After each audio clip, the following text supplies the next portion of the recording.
Hey everyone, it's Annie from Phoenix Healing. Hope everyone is having a wonderful day. It is Sunday, May 31st, 2026, and it is the last day of May, and it is also the day slash night of the full moon, the last full moon of May, and also the super moon, the blue moon. And I wanted to come on and just do a little video because I'm sure if you're sensitive like me and you're a light worker and you're very much in touch with the collective and the energies of everything that you are definitely feeling it and feeling so much this month. I know I usually do a collective reading on Sundays, but I want to wait till June. Let us get out of this chaotic month, this full moon energy, and I'll do a collective reading hopefully either tomorrow or Tuesday. But to talk about the energy for tonight, and honestly, that, just in typical moon energy, it's always the day of, the day before, and the day after. I know the craziness of May has been intense, nonstop. I mean, even yesterday, I literally was walking with a friend and our pups, and we just happened to witness an accident right there on the street because somebody was going through a red light and driving way too fast and hit an innocent, uh, like driver, basically just making its turn when it was safe to do so. So it's just crazy. We are almost out of this month though.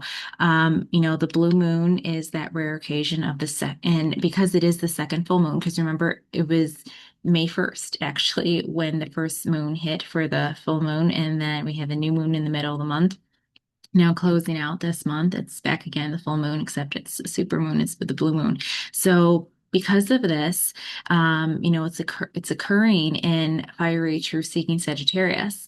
And, spiritually, it acts as a cosmic alarm clock, demanding radical honesty, sudden clarity, and the shedding of outdated beliefs. It's definitely a cosmic reset and reality check because the blue moon provides this did two full moons in 1 month. The second one is like an amplifier. And while the first full moon that occurred in the month, it was done in Scorpio, I asked you to process hidden emotional shadows, all things coming up to the surface as well, things that are hidden subconsciously, and just a lot of spiritual things as well. The second moon, the second full moon demands action because it's the fire sign. The fire sign, even in tarot, right? It's represented by the wand energy. It's fast moving and it's action oriented. And this is like spiritually understood as a do-over to push you out of stagnant spring routines and compel you to face what you've been avoiding. Because it is Sagittarius energy with truth and expansion. So because Sagittarius is the Archer sign, this moon is all about orienting yourself toward your authentic path. This is definitely a transit, like a full moon to release limiting beliefs. So let go of mindsets that no longer fit who you are becoming. Speak your truth. Find the courage to assert your unfiltered perspective without seeking validation from others. Explore the unknown. Step out of your comfort zone and take bold, decisive action. And because Sagittarius, again, is like such a fire sign, you really should use physical action to process this energy. And certain things you can do, I kind of want to say too, like, because it's such a fire sign too, like if there's something you want to do, like if you want to, especially if you feel guided to like work out today. I know it's a Sunday and a lot of people see Sunday as the rest day, like get something out of your system, work it out. Write down things that you want to get released from your system, release from your life, and safely burn the paper as a physical release. And just thinking of the bigger picture, because also with Sagittarius is all about expansion as well, and you're thinking big, it's expanding past the horizons. So really think about what you would like to call in, especially when we release stuff, because again, this is the last day of May. So there's a lot of releasing the chaotic energy of this month of May, releasing energies tied to like the full moon. And because it really is, you know, a wonderful time to let go of things because it's a time for releasing, relinquishing, if you have excess in your life, emotional clutter, overcommitments, toxic attachments. This is really the time to let it go. And, you know, it's about time to take control of your own evolution and just being able to stay true to yourself because Sagittarius is also the philosopher and it's also the true seeker, like the one who would rather be honest and popular. Uh, but of course, like it's all how people operate on their high and low vibrations because sometimes it can be opposite. But generally, there's somebody who just feels at home in their own body, like being authentic, and they don't need anybody to like back them up. Basically they're fine like in their own authenticity.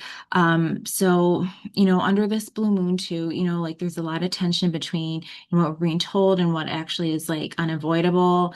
And especially with Uranus conjunct the sun in Gemini opposing the moon, there are sudden revelations, unexpected conversations, and lightning bolt realizations that are on the table. But with the moon trining both Saturn and Neptune in Aries, this isn't just about what you know, it's about what you're brave enough to say. So be brave enough to say what you need to say to people, and just let it fly because like release it. It's a time to release. So release things from your mouth as well that you need to. Because like as I was saying, like about the whole Sagittarius energy is like you're finding your authenticity. Like you don't need a crowd to validate your journey. You don't need applause. It's okay to be a lone wolf here. Um, and because like the people who want to surround you for a high sky, they're already there, but you don't want to have inauthentic relationships with people. And that's a big thing to do when like you're having a full moon. You want to release the people that are not authentic and that um, are not here for your highest good.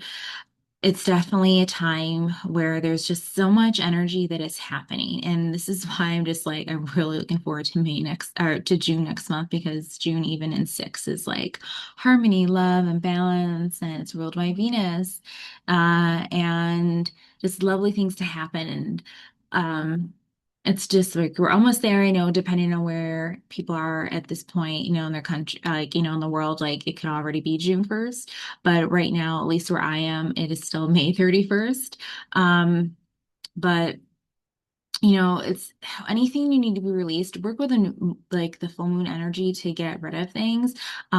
This is also a wonderful time too that um anything that, may have slightly felt off path can become clearer, so again, like expecting realizations, redirections, or even abrupt shifts, and especially too because rare opportunities.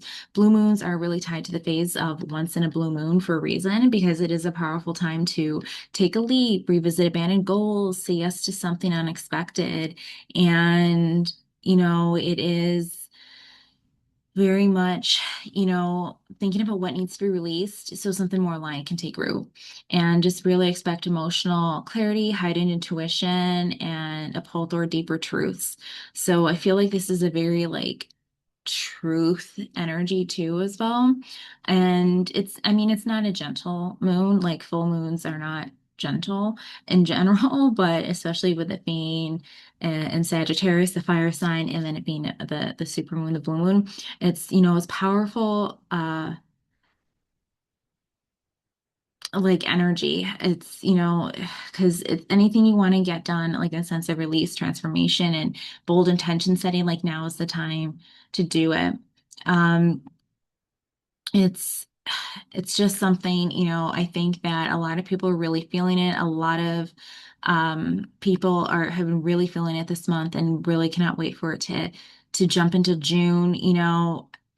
I will say, like, with the May energy is being like the five, and world collective energy of the five of being chaotic, like there's challenges, chaos, and especially with this blue moon, like we're really ending May with like, oh.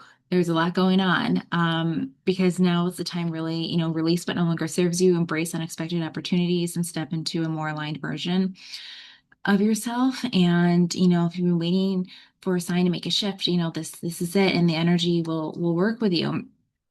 But like I just keep telling everyone who's been asking me this month, whether it's like out on the street or talking to other spiritual workers or talking just to anybody, whether they're a client or not, or just another light worker. Um, this is just really a time to really just center more on yourself, and like a true archer, point your arrow and shoot, right? I mean, it's the last day of the month with the blue moon, the full moon. So whatever needs to be released, send it up to the sky and let it go. Um, and just be open to what happens, and especially in a nice month of six. Like, I know it always depends too on what someone's personal year and personal month is, but I know 5 month was crazy. So I believe it's in some area of some life. Um, there will be a nice thing that happens next month for people. So with that said, I hope this video about the energies for closing out this month of May, and especially with the blue moon tonight, has been helpful. Remember as well, though, yeah, we are starting June 1st tomorrow, but we are still in the closing energy for the full moon. So just be aware that you may not be feeling the vibrant, loving, harmonious energy of a six until after the first. So just giving that little heads up as well. And if someone's interested in personal reading, I am doing the full moon readings tonight. You can visit my website at phoenixhealing.com to check out more. Look at my other services that I offer. With that said, I will be doing again like the collective video sometime this week. I just really want to get out of this uh, May energy. So with that said, take care, everyone. Be safe, be well, and I'll see you guys soon. Bye.